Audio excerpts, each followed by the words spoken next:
Senate Majority Leader Mitch McConnell RKY called on the party's nominee for Senate in Alabama, Roy Moore, to withdraw from the race if a new report that he pursued teenage girls in his 30s is confirmed.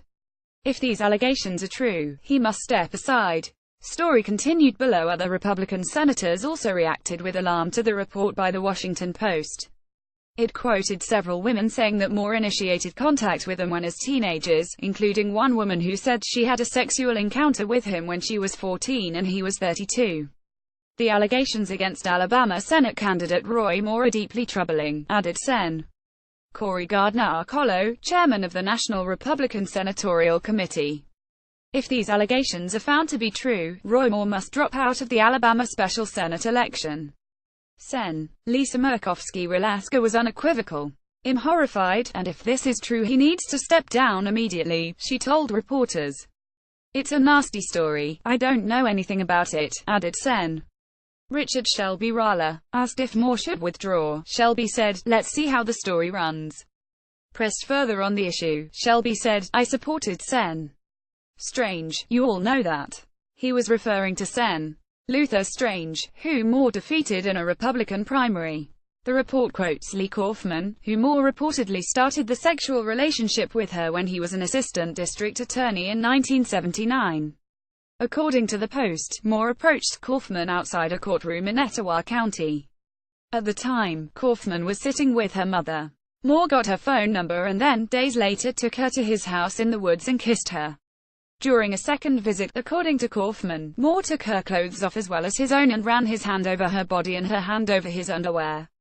Kaufman recounted her story in a consistent fashion during 6 interviews, according to the Post. The Post report also said 3 other women it interviewed said Moore pursued them while he was in his 30s and they were teenagers. But those women say he did not try to initiate sexual contact with them. Moore issued a statement to the Post denying the accusations. "By signing up you agree to receive email newsletters or alerts from Politico. You can unsubscribe at any time. These allegations are completely false and are a desperate political attack by the National Democrat Party and The Washington Post on this campaign," Moore said in the statement.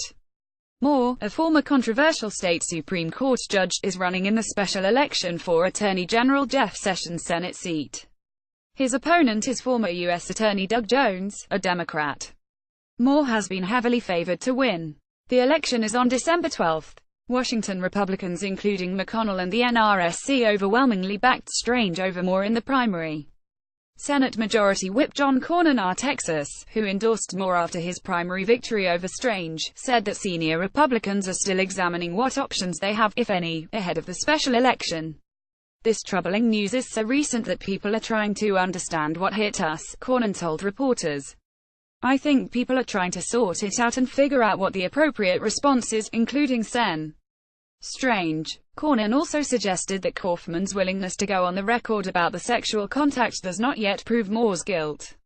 "If it is true, I don't think his candidacy is sustainable," Cornyn said. "But we believe in a presumption of innocence until proven guilty. And so I think it's important for the facts to come out." Pressed by reporters on the further proof he would want to view the allegations against Moore as true, Cornyn added him interested in seeing what substantiation there is for the story. Murkowski later told reporters that she would encourage Strange to re-enter the race as a write-in candidate, though it's unclear whether Alabama law would allow that. "Of course it's possible," said Murkowski, who won her own 2010 re-election race as a write-in contender after losing the Alaska GOP primary. John Bresnahan, Kyle Cheney and Antonia Dragna contributed to this report.